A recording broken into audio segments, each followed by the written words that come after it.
अध्याय 2 गीता का सार। संजय ने कहा, करुणा से व्याप्त शोकयुक्त अश्रुपूरित नेत्रों वाले अर्जुन को देखकर मधुसूदन कृष्ण ने ये शब्द कहे। श्री भगवान ने कहा, हे अर्जुन, तुम्हारे मन में यह कलमश आया कैसे?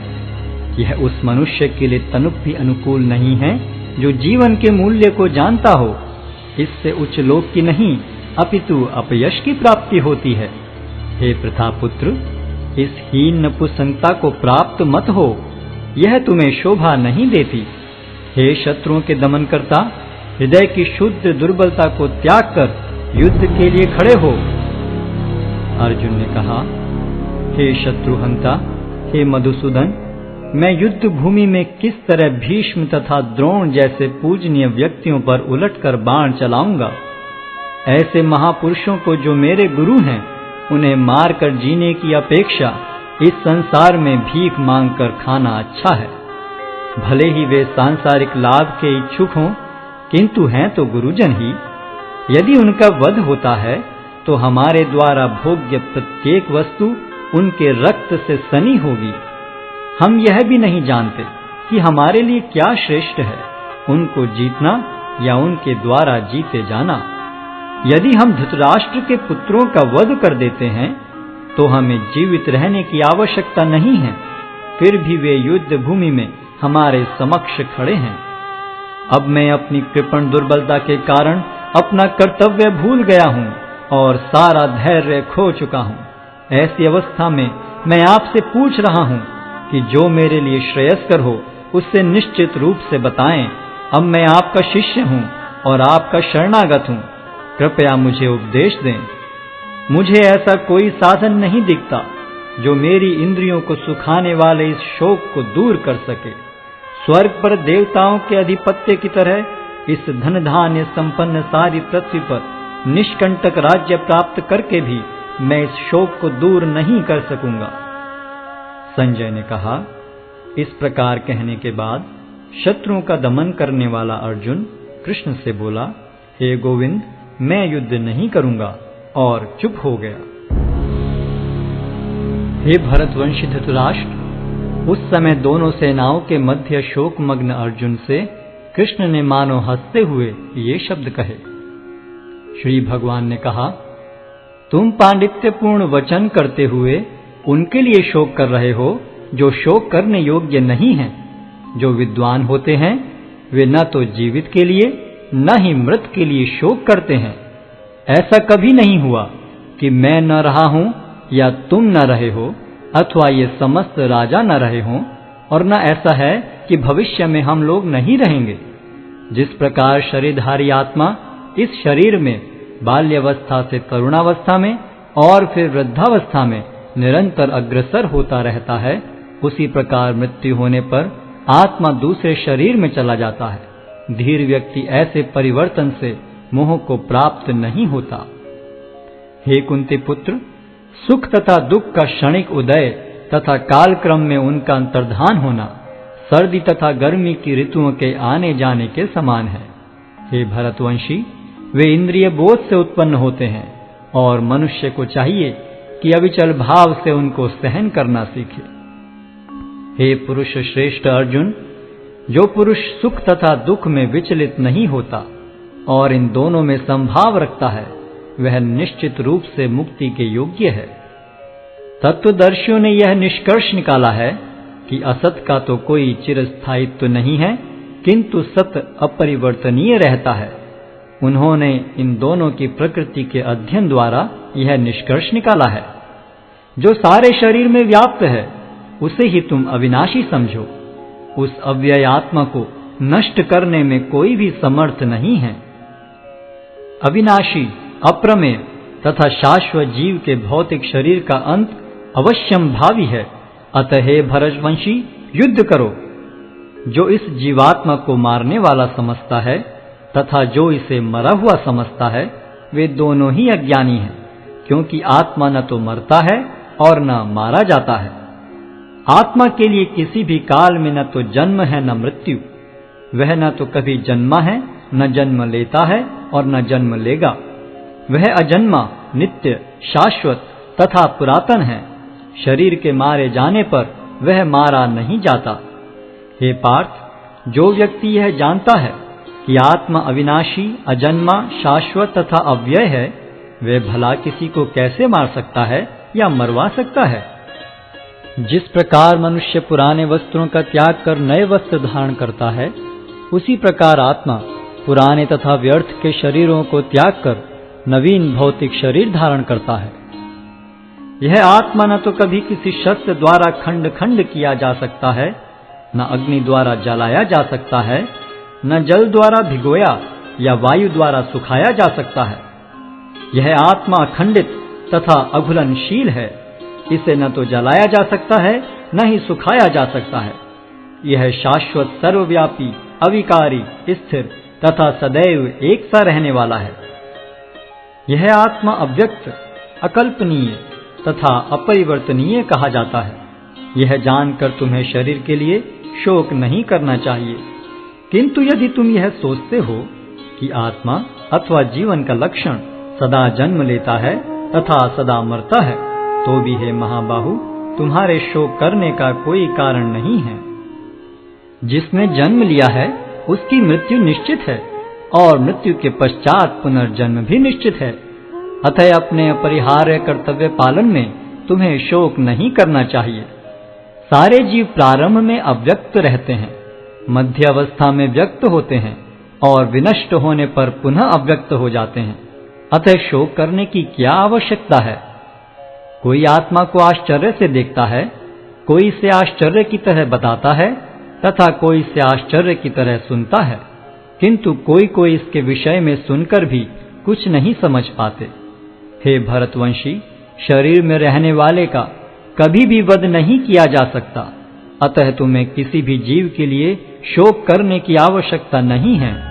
क्षत्रिय होने के नाते अपने विशिष्ट धर्म का विचार करते हुए तुम्हें जानना चाहिए कि धर्म के लिए युद्ध करने से बढ़कर तुम्हारे लिए अन्य कोई कार्य नहीं है। अतः तुम्हें संकोच करने की कोई आवश्यकता नहीं है।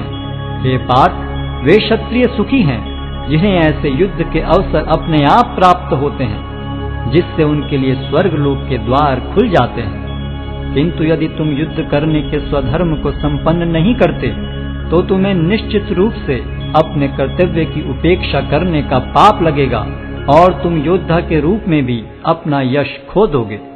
लोग सदैव तुम्हारे अपयश का वर्णन करेंगे और सम्मानित व्यक्ति के लिए अपयश तो मृत्यु से भी बढ़कर है।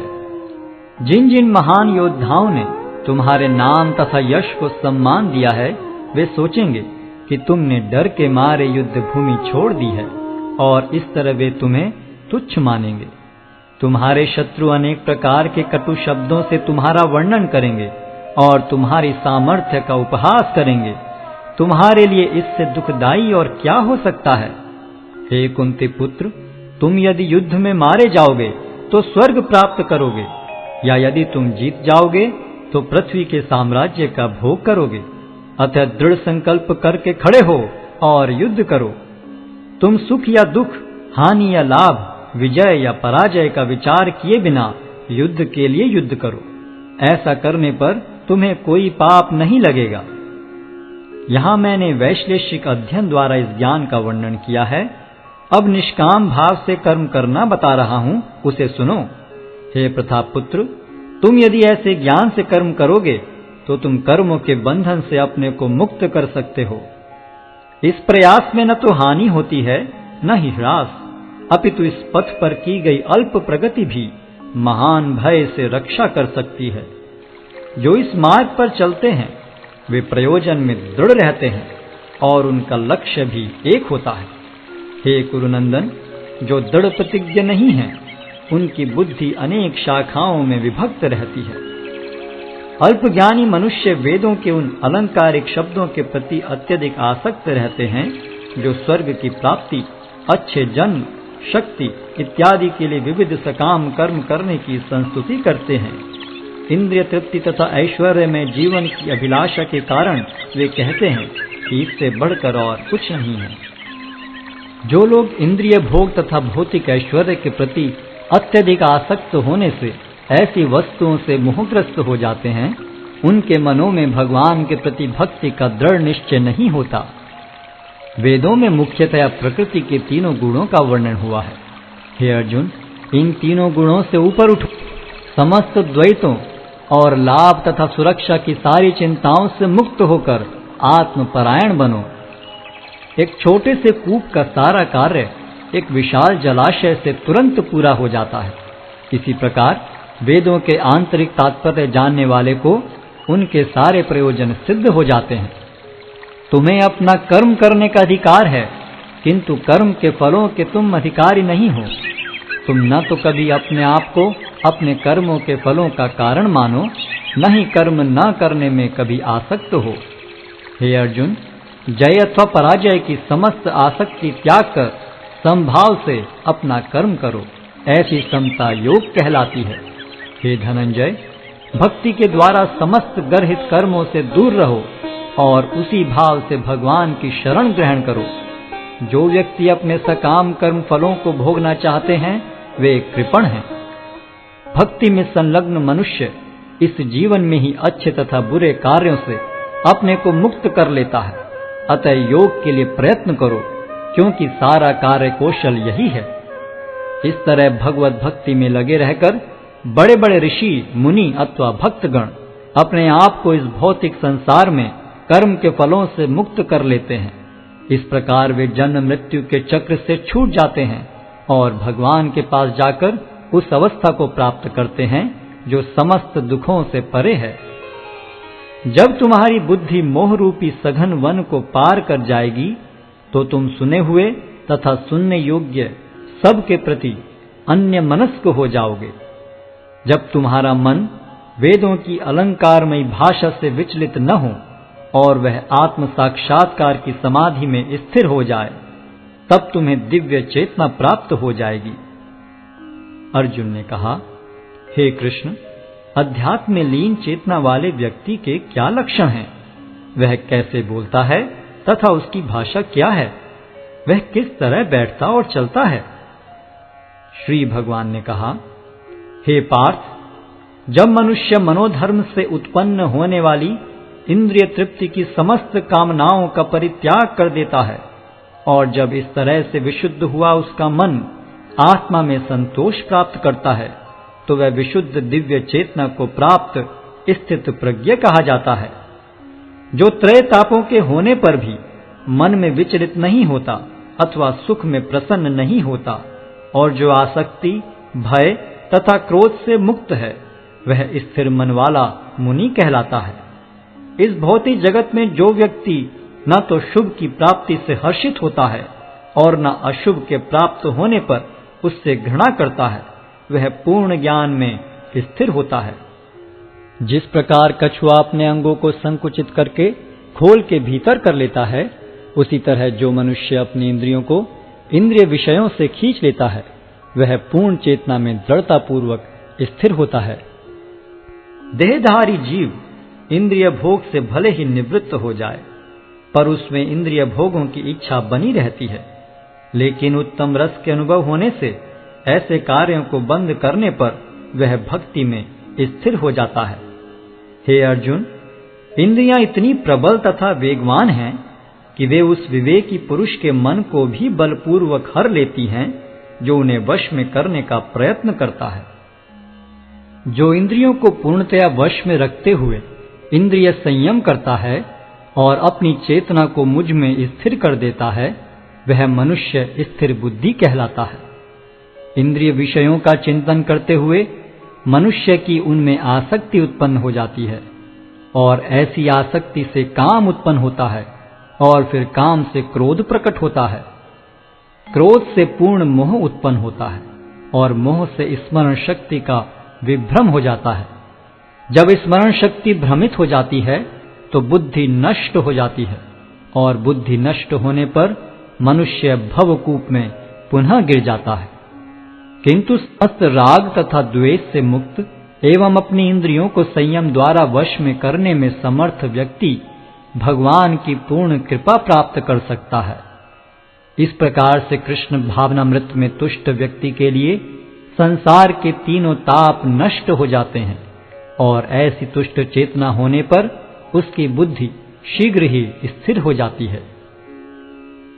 जो कृष्ण भावनामृत में परमेश्वर से संबंधित नहीं है, उनकी न तो बुद्धि दिव्य होती है और न ही मन स्थिर होता है।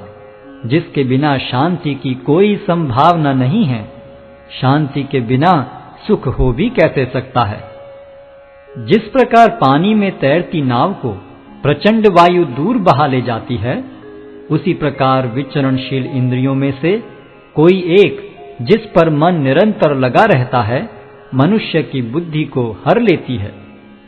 अतः हे महाबाहु, जिस पुरुष की इंद्रियां अपने अपने विषयों से सब प्रकार से विरत होकर उसके वश में हैं, उसी की बुद्धि निस्संदेह स्थिर है।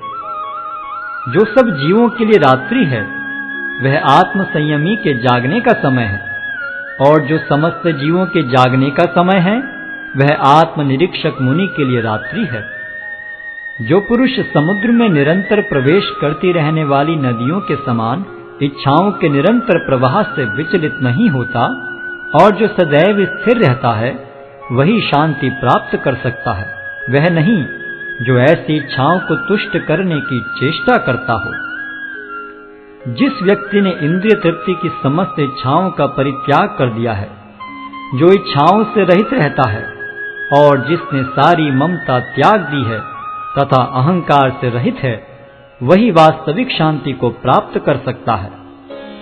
यह आध्यात्मिक तथा ईश्वरीय जीवन का पथ है, जिसे प्राप्त करके मनुष्य मोहित नहीं होता। यदि कोई जीवन के अंतिम समय में भी इस तरह स्थित हो, तो वह भगवत धाम में प्रवेश कर सकता है।